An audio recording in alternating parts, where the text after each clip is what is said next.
course, the fighting continues. The Democrats saying the GOP hasn't done enough in regards to gun control. All right, let's welcome in from Harlem Mothers Save, Jackie Rowe-Adams, and professor of social work at Yeshiva University and the author of Breaking the Cycle of Shame, Bullying, and Violence, Mr. Jonathan Fast. Guys, thank you for coming in. Thank you. You know, again, according to the FBI, so many mass shooting victims over the last 2 years. Will gun control put a clamp down on this, or are we looking at something that's just, we're never going to be able to get under control here? So just let me say, yes, we will get it under control. We will get it under control once they really have this extensive universal background check. We will get it under control if Donald Trump stopped supporting the NRA and saying, we need these guns. We need guns in all of schools. We will get a control if the legislation, the Senate, the Congress that is taking money from the NRA is stopped and not put back in office. Yes, we will get it under control if we work together. I think a lot of people on the side of gun control say this is not about gun control. Once again, this is about somebody who was mentally disturbed. Once again, this is about somebody who was bullied. And this is where you come in, Professor, in terms of really laying down what it was for the shooter. He was 14 years old at the time of 9/11. Obviously, maybe he was bullied in the past, coming to terms with his sexuality, whatever it was. What are your thoughts on this? Well, I think that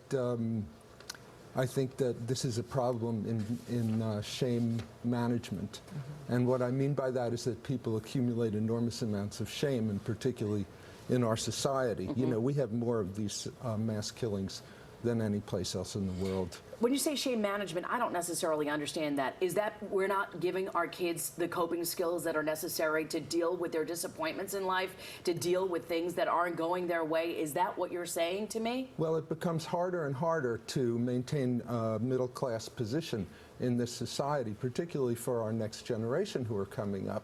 And when you don't see yourself as having any kind of positive future, then suicide may seem like an attractive alternative.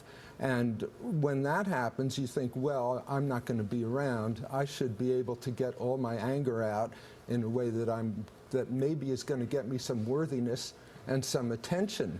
Now, this is a guy whose father was obviously extremely homophobic.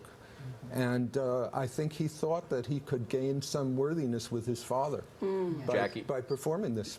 You have lost 2 sons to gun violence. Yes. Have you seen the gun control laws get any better since? No. But first, let me say my heart goes out to the families that are really hurting and pain today. Yeah. I have not seen it get any better. But one of the things that we've been talking about, we in the community with other organizations, is we have to look at these rounds of bullets. I think if you put more money on these bullets, $300–400 a bullet, and rounds, was he able to get that many rounds? And it's not only him, to talk about him. How many shootings, mass shootings have we had? Yeah, 81.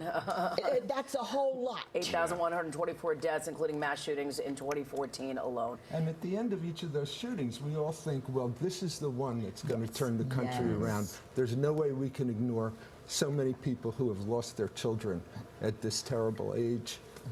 You know, I think we've reached a saturation point. I really hope we did. I felt this way after Sandy Hook. I felt this way every time we have these conversations about gun control. That I feel like, and it's not about just the guns. I think it's about us. It's about how we deal with our children, their frustrations, coping with their disappointments, that they, you know, alienation. I mean, whatever it is. I mean, we need to have a real conversation as parents and as a community and come together.